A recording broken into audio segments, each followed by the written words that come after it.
Penataan Pasar Mardika, pedagang akan dipindahkan. Gubernur Maluku meminta Inpex dan SKK Migas tetapkan spesifikasi tenaga yang dibutuhkan untuk pengelolaan Blok Masela.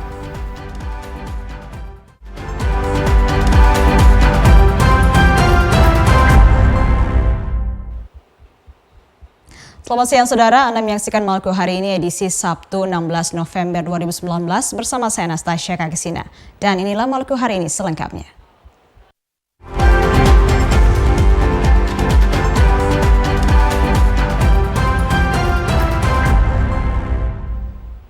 Informasi yang pertama saudara, Wali Kota Ambon menyebutkan penerapan parkir per jam akan segera dilakukan menyusul ditetapkannya peraturan Wali Kota. Saat ini sosialisasi tersebut telah dilakukan oleh Dinas Perhubungan Kota Ambon.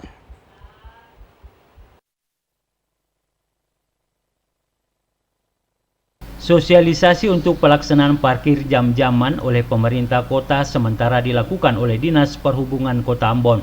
Dalam waktu dekat, sistem perparkiran ini akan segera dilaksanakan menyusul ditetapkannya peraturan Wali Kota Ambon. Wali Kota Ambon Risat Lohana Pesi menyebutkan retribusi dari sektor perparkiran bagi PAD Kota Ambon ini cukup besar. Tahun ini pendapatan dari retribusi parkir kurang lebih mencapai 4 miliar rupiah. Hal ini juga berpeluang untuk mengalami peningkatan tahun-tahun berikutnya dengan mekanisme pengelolaan perparkiran yang lebih baik. Saya rasa parkir ini di Ambon ini semakin hari semakin baik, ya. Indikatornya apa? Kontribusi kepada PAD itu kan besar sekali. Setiap tahun sekarang ini kan tahun ini kan sudah kurang lebih 4 miliar kontribusi dari parkir. Dan tiap tahun depan pasti akan lebih naik lagi. Apalagi saya sudah tetapkan peraturan wali kota untuk parkir jam-jaman itu nanti akan kita tetapkan. Karena sudah mulai disosialisasi dan sudah dilaksanakan ini. Jadi mobil itu dia 4.000, ya, 4.000. Lalu kemudian 1 jam berikut tambah lagi 1.000, tambah lagi 1.000 atau 2.000 gitu, ya, 2.000 lagi. Sedangkan untuk motor 2.000. Sistem perparkiran jam-jaman untuk kendaraan roda 4 akan dikenakan tarif sebesar Rp4.000. Tarif ini akan naik Rp2.000 selang 1 jam berikutnya. Sementara untuk kendaraan roda 2 dikenakan tarif sebesar Rp2.000. Selain penetapan tarif parkir jam-jaman, pemerintah Kota Ambon akan membenahi trayek angkutan kota. Trayek ini rencananya akan dirampingkan sesuai peruntukannya.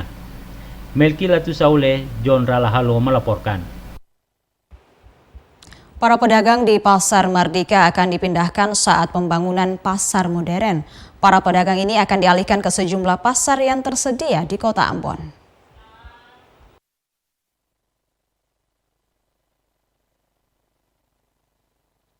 Pembangunan pasar modern 5 lantai di kawasan Mardika akan dikerjakan tahun 2020 nanti. Pembangunan ini tentunya akan berdampak pada para pedagang yang sehari-harinya berjualan di kawasan itu. Wali Kota Ambon Risat Lohana Pesi mengaku pihaknya telah mensosialisasikan rencana pembangunan pasar modern ini kepada masyarakat.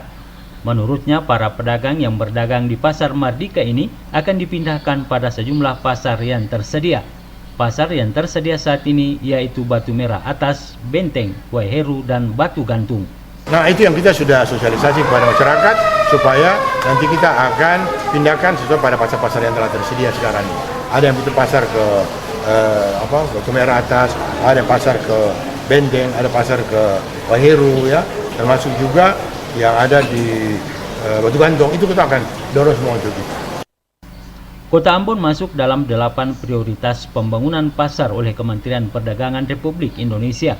Untuk itu dipastikan pembangunan pasar modern di kawasan Mardika ini akan berjalan sesuai dengan rencana. Melki Latusaule, John Ralahalo melaporkan.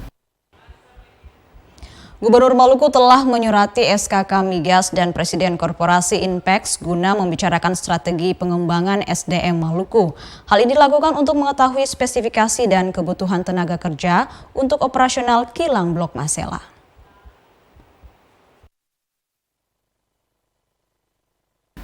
Gubernur Maluku telah menyurati SKK Migas dan Korporasi Inpex guna membicarakan strategi pengembangan tenaga kerja Maluku di kilang migas Blok Masela. Kebutuhan tenaga kerja pada kilang migas cukup tinggi. Untuk itu, pemerintah Provinsi Maluku mesti dapat menyiapkan sumber daya manusia sesuai spesifikasi.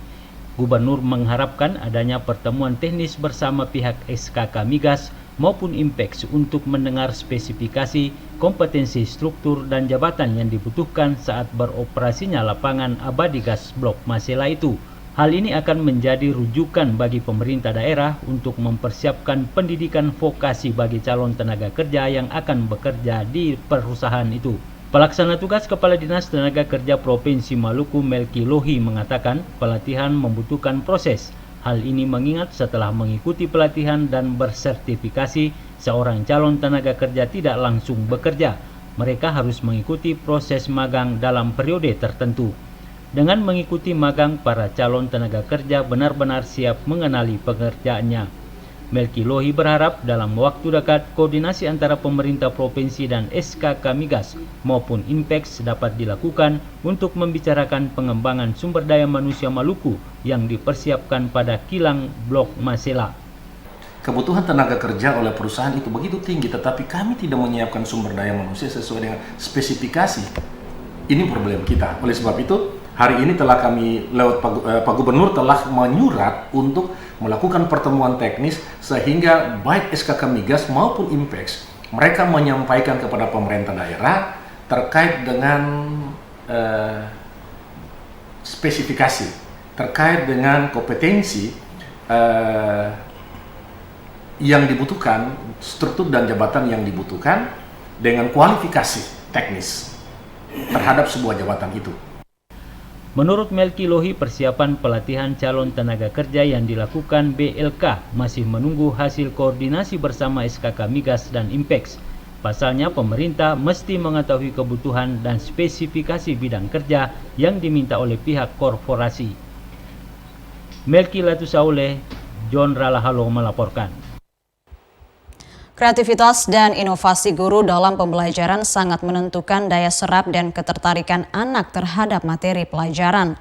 Patut bagi seorang guru menciptakan inovasi alat peraga dalam proses belajar mengajar sehingga siswa dapat lebih mudah menerima materi pelajaran.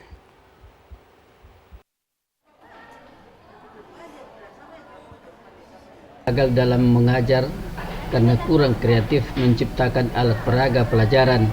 Akibatnya siswa seringkali jemu dan sulit menerima materi pelajaran yang disampaikan seorang guru.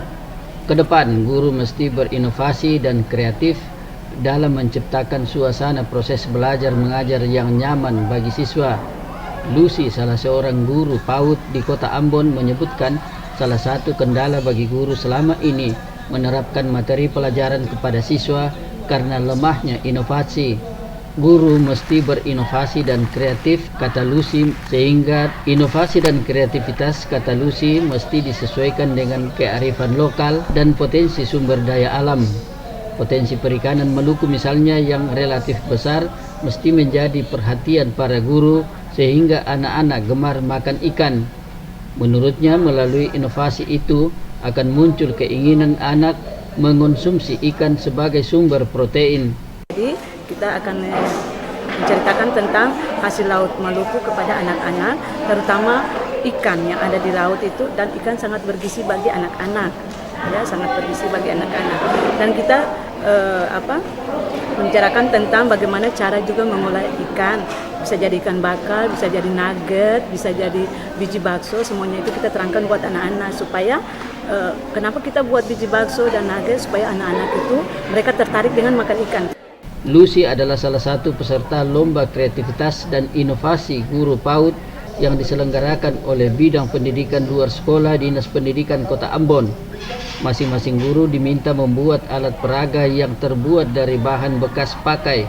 Hasil kreasi para guru PAUD tersebut akan menjadi alat peraga bagi guru dalam menyampaikan materi pelajaran kepada anak didik, khususnya siswa PAUD. Ada hasilnya. Hasilnya untuk apa? Kita gunakan untuk kita praktek proses belajar mengajar pada saat kita di dalam kelas. Ini yang kita inginkan. Julius Padonan dan Lamurunga melaporkan. Wakil Ketua DPRD Kota Ambon, Gerald Mailoa, mengatakan anggaran pendapatan dan belanja daerah Kota Ambon tahun 2020 akan segera ditetapkan. DPRD Kota Ambon menargetkan penetapan APBD akan dilakukan 30 November 2019.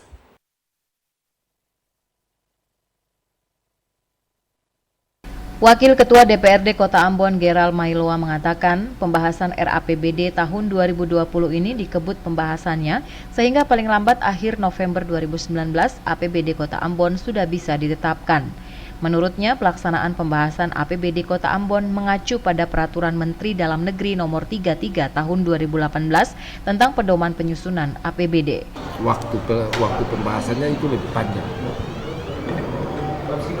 Jadi saya jadwal pastinya tanggal peraturan menteri tanggal kalau Permendagri 33 tahun 2019 itu kan batas akhir penetapan APBD itu kan 30 November murni. Berarti setelah ini langsung maraton dengan badan anggaran langsung setelah pembahasan Ya, langsung maraton. setelah selesai di komisi lalu kita godok di badan anggaran.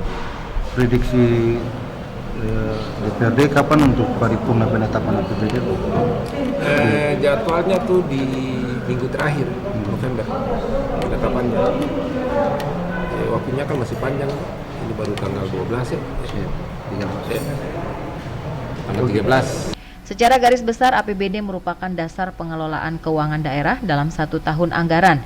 APBD merupakan rencana pelaksanaan semua pendapatan daerah dan semua belanja daerah dalam rangka pelaksanaan desentralisasi dalam tahun anggaran tertentu.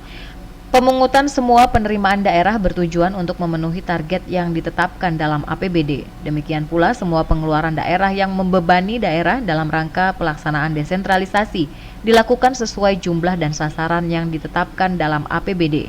Karena APBD merupakan dasar pengelolaan keuangan daerah, maka APBD menjadi dasar bagi kegiatan pengendalian, pemeriksaan, dan pengawasan keuangan daerah. Ongen Limba, Junaidi Asril melaporkan. Informasi dari Seram Bagian Timur, Saudara. Badan Perencanaan Pembangunan Daerah Seram Bagian Timur melakukan sinkronisasi perencanaan pembangunan bersama pemerintah sejumlah desa. Langkah ini untuk mencegah tumpah tindih penganggaran program pembangunan.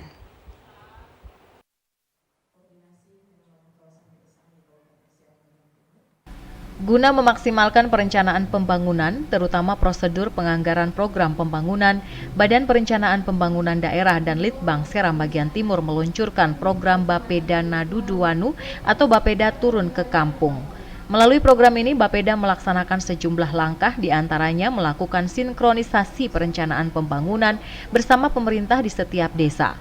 Kepala Bidang Sosial Budaya Bapeda dan Litbang, Ekayanti Wokanubun mengatakan, melalui sinkronisasi perencanaan diharapkan tidak terjadi tumpang tindih penganggaran program pembangunan. Bila ada program yang dibiayai dengan APBD atau APBN, maka tidak perlu dibiayai dengan dana desa. Begitu juga sebaliknya. Dengan begitu, anggaran pembangunan baik yang bersumber dari APBD Kabupaten, APBD Provinsi maupun APBN, serta dana desa dapat digunakan secara efektif dan efisien. Mana yang nanti bisa dianggarkan melalui dana desa, mana yang nanti bisa diakomodir melalui APBD 2 Kabupaten, maupun APBD 1 dan APBN. Paham ya Bapak Ibu? Supaya tidak tumpang tindih program dan kegiatan serta pendanaan. Kalau seandainya tumpang tindih program kegiatan, kita mubazir anggaran. Kenapa? Karena sia-sia. Warga dan aparatur pemerintah desa diharapkan memanfaatkan program ini untuk memastikan setiap perencanaan pembangunan berjalan dengan baik tanpa menimbulkan masalah di kemudian hari, apalagi sampai menimbulkan kerugian akibat tumpang tindih penganggaran. Dari Bula Seram Bagian Timur, Mansyur Boynau melaporkan. Potensi sagu dan kelapa di Kecamatan Teluk Waru, Kabupaten Seram Bagian Timur akan dikelola secara lebih maksimal. Olehnya pemerintah membangun pabrik pengolahan 2 potensi unggulan tersebut.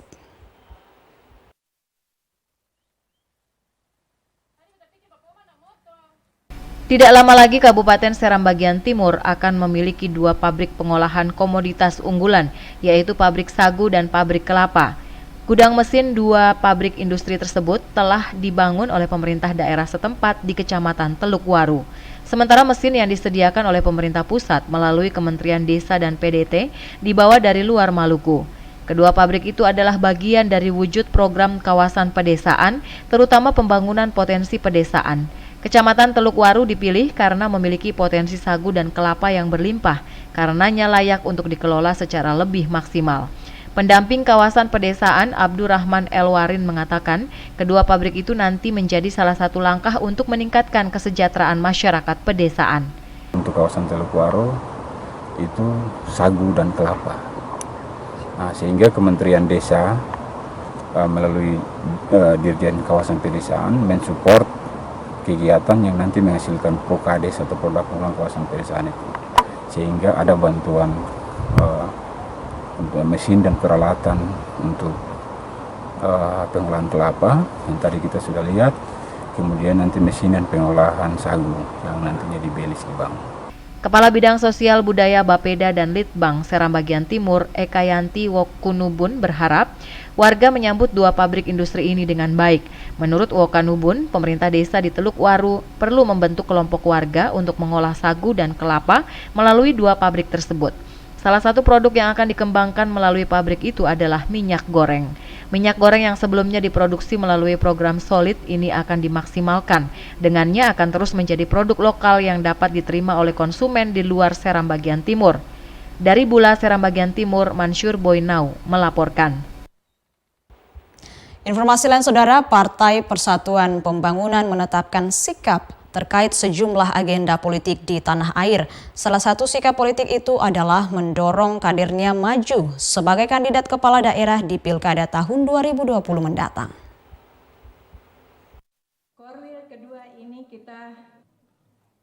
Sikap politik Partai Persatuan Pembangunan pada Mukerwil kedua Provinsi Maluku disampaikan Wakil Ketua Dewan Pimpinan Pusat Fernita Darwis. Mukerwil kedua partai itu membahas rencana agenda partai. Selain agenda partai, Mukerwil kedua juga melahirkan rekomendasi dalam rangka menghadapi verifikasi partai politik peserta pemilu tahun 2024 mendatang terhadap penguatan struktur partai dari pusat sampai daerah. Partai Persatuan Pembangunan juga memprioritaskan kadernya untuk maju pada perhelatan Pilkada serentak tahun 2020 yang terlaksana di Maluku. Dalam rangka menghadapi verifikasi partai politik peserta pemilu, yaitu penguatan struktur partai sampai ke tingkat bawah. P3 mengharapkan kader-kader Partai Persatuan Pembangunan di Provinsi Maluku di tingkat kabupaten kota bisa maju sebagai kandidat. Karena di dalam juknis Partai Persatuan Pembangunan memprioritaskan kader untuk maju sebagai kandidat. Ketua Dewan Pimpinan Cabang Partai Persatuan Pembangunan Kabupaten Buru, Aziz Hentihu mengatakan, kader partai yang duduk sebagai wakil rakyat di setiap kabupaten kota maupun provinsi harus bersinergi dengan program pemerintah terhadap kebijakan pembangunan, isu kemiskinan, pendidikan, kesehatan, dan potensi alam serta tata kelola laut. Ada isu-isu penting yang kaitannya dengan kebijakan pembangunan di Maluku yang kemudian ini nanti menjadi acuan bagi anggota-anggota legislatif yang ada di kabupaten kota dan juga di Maluku. Misalnya saja, bagaimana supaya kita bisa melakukan sinergisitas dengan masing-masing Pemkab atau Pemda Maluku, isu-isu soal kemiskinan, isu-isu soal PI, ya 10% Blok Masela, isu-isu soal tata kelola kelautan yang baik. Dari Namlea, Erenstasi Jawa melaporkan.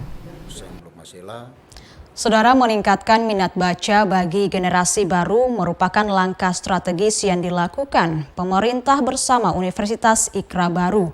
Hal ini menjadikan Kabupaten Buru sebagai pilar peradaban dan ilmu pengetahuan.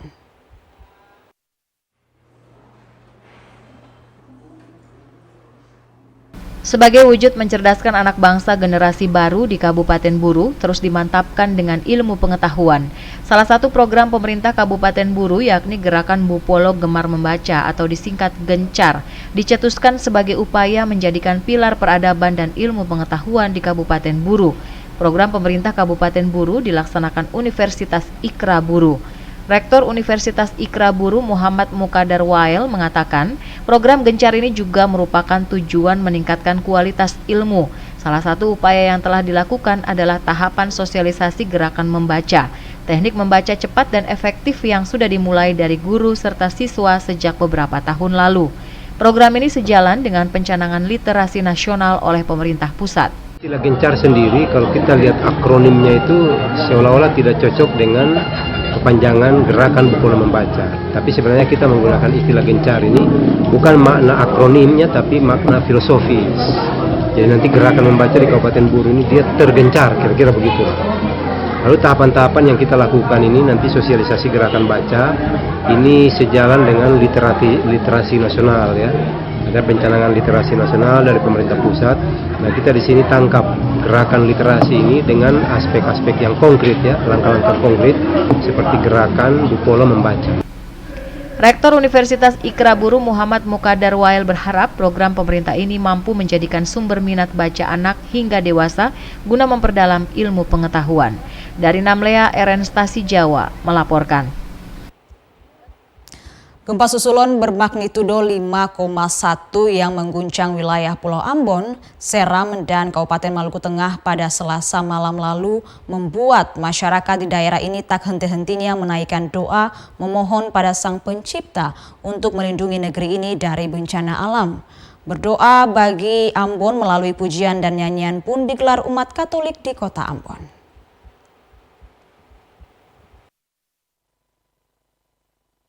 Bencana alam gempa bumi yang menimpa kota Ambon, Pulau Seram, dan sebagian Kabupaten Maluku Tengah sejak 26 September lalu menyisakan duka dan kesedihan mendalam bagi setiap keluarga yang menjadi korban terdampak gempa tersebut. Tak sedikit warga kehilangan nyawa dan harta benda. Bahkan hingga saat ini masih banyak warga yang bertahan di lokasi-lokasi pengungsian. Belum lagi selesai penanganan para korban gempa, bencana itu kembali mengguncang daerah ini dengan kekuatan magnitudo 5,1 yang terjadi pada Selasa malam. Sejumlah bangunan rumah warga maupun fasilitas umum kembali mengalami kerusakan. Bahkan 2 warga kota Ambon meninggal dunia akibat peristiwa itu. Bencana alam yang bertubi-tubi melanda daerah ini membuat warga tak henti-hentinya menaikkan doa dan sujud pada Sang Khalik Pencipta semesta alam. Hal yang sama digelar umat Katolik di kota Ambon melalui nyanyian dan pujian yang dikemas dalam Pesta Paduan Suara Gerejani atau Pesparani. Ajang Pesparani Katolik kelima tingkat kota Ambon ini bukan saja mencari bakat-bakat penyanyi dan musisi, namun lebih kepada doa bagi kota Ambon.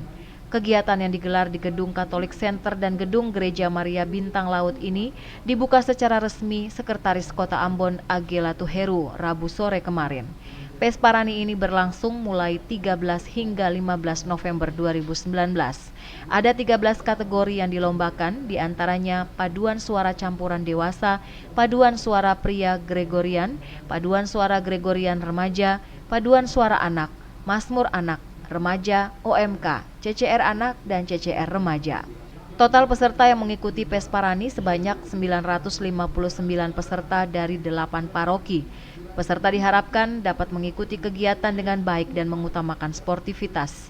Intinya sportivitas ya Pak ya? Betul, jadi di mana-mana kalau sportivitas harus kita junjung tinggi.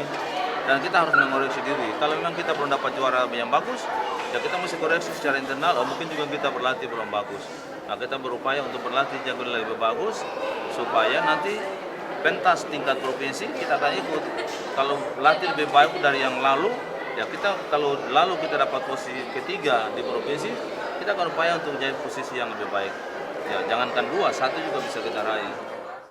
Pesparani tingkat Kota Ambon ini digelar dalam rangka mempersiapkan Pesparani tingkat provinsi maupun Pesparani tingkat nasional di tahun 2020 mendatang. Christine Sipahelut Kurniawan melaporkan. Saudara, Maluku memiliki sumber daya alam yang sangat potensial. Namun potensi sumber daya alam itu belum diriset secara menyeluruh agar dapat dikelola secara maksimal bagi peningkatan kesejahteraan masyarakat.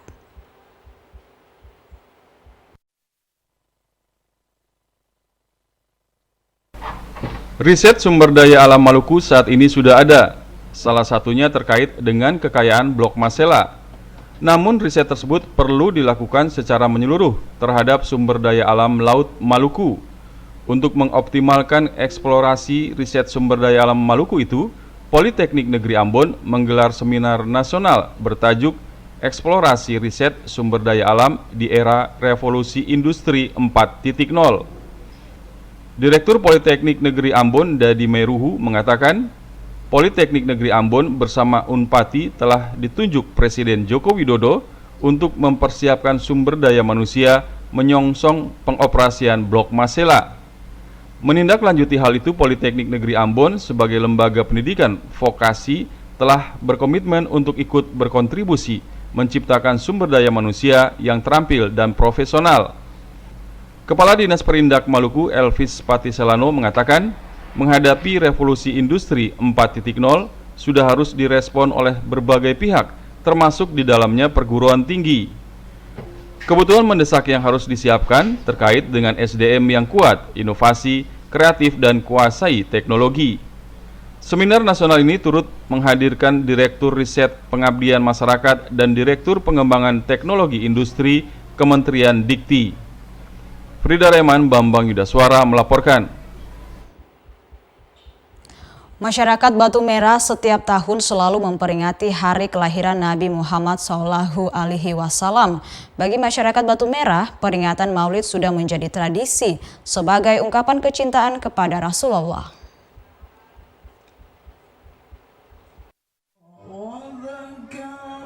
Peringatan Maulid atau hari kelahiran Nabi Muhammad SAW selalu dirayakan umat Islam setiap tahun. Tak terkecuali masyarakat negeri Batu Merah, Ambon. Biasanya peringatan Maulid Nabi Muhammad SAW yang dilaksanakan masyarakat negeri Batu Merah dipusatkan di Masjid Agung An-Nur. Untuk tahun ini, tema peringatan Maulid Nabi menyoroti tentang meneladani dan aktualisasi akhlakul karimah Rasulullah dalam kehidupan sehari-hari. Pejabat negeri Batu Merah, Penli Masawoy mengatakan peringatan Maulid Nabi yang dilaksanakan ini sudah menjadi sebuah tradisi yang setiap tahun selalu dilakukan. Masawoy berharap tradisi ini bisa terus dilestarikan dalam rangka meningkatkan kecintaan umat Islam kepada Rasulullah Muhammad SAW. Peringatan Maulid Nabi yang dilaksanakan masyarakat negeri Batu Merah juga dihiasi dengan pembacaan Sarafal Anam.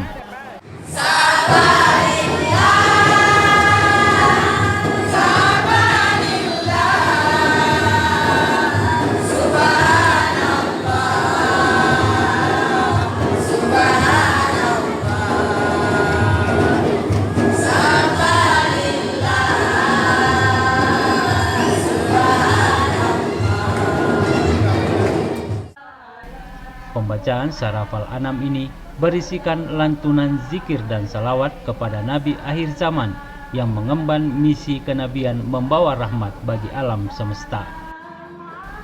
Frida Reman Kurniawan melaporkan.